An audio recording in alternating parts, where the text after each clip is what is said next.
Marhaba, jambo. Are you good? Uko vizuri kabisa. Amen. Barikiwe sana. Thank you so much. Amen.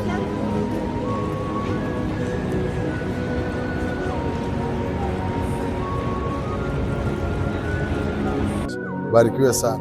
Asante sana. Barikiwe sana. Amen. Thank you so much. Barikiwe sana. Unaendeleaje? Good. Amen. God bless you. Amen. Thank you so much. Are you good? Are you good? Good. Amen. Barikiwe sana. How are you? Uko vizuri? Amen. Barikiwe sana. Amen. Haleluya. Tofauti na wakati niliokuja, huu ni wakati wa pekee tofauti sana. Kwa sababu moja, nimefika hapa baada ya kutoka kwenye safari ndefu ya maombi ambayo Mungu alitupa. Ni nchi ya kwanza kuingia baada ya kutoka kwenye maombi ambayo Mungu ametupa, baada ya mkesha wa Roho Bwana yu juu yangu. Na sio hivyo tu, ni nchi ya kwanza kuingia nikiwa katika umri wa kiagano. So maana yake ni kwamba mimi kukanyaga hapa leo ni alama kubwa ya kinabii, na ninajua kabisa watu wote ambao watafungamanishwa katika ibada ambayo tunaiendea, maisha yao hayatakuwa ya kawaida. Safari nzima hii ina maana kubwa sana kwenye ulimwengu wa roho, na ndio Mungu ametupa nafasi ya kufika. Yeyote ambaye anafuatilia online, ambaye atafika physical, Mungu atamhudumia kwa ajili ya utukufu wake. Amen.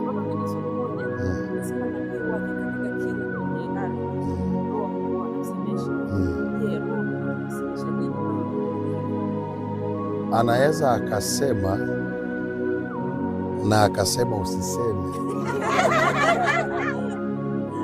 The fact of prophetic is we don't speak because God speak. We speak because God says speak. Mungu anatuambia tuseme, ndio tunasema yale aliyoyasema. Ni kweli Mungu amesema juu ya ardhi hii, tutasema kwenye mkutano. Barikiwe sana.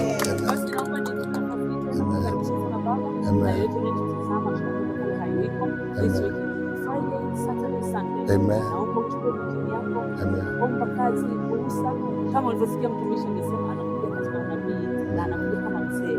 Ukikosa tena sijui tukufanyaje. Karibu sana na nikutakie tena. Mungu akubariki sana. Mimi niko tayari, nimeshachanganyikiwa kabisa. Ninashindwa kusubiri. Wanasema ni fresh anointing. Yeah, mtumishi wa Mungu yuko tayari kabisa kumwagia anointing kabisa ya uzee. Basi asante na karibu sana mzee. Asante sana na wazee wenzangu. Amen. You are blessed. Thank you so much.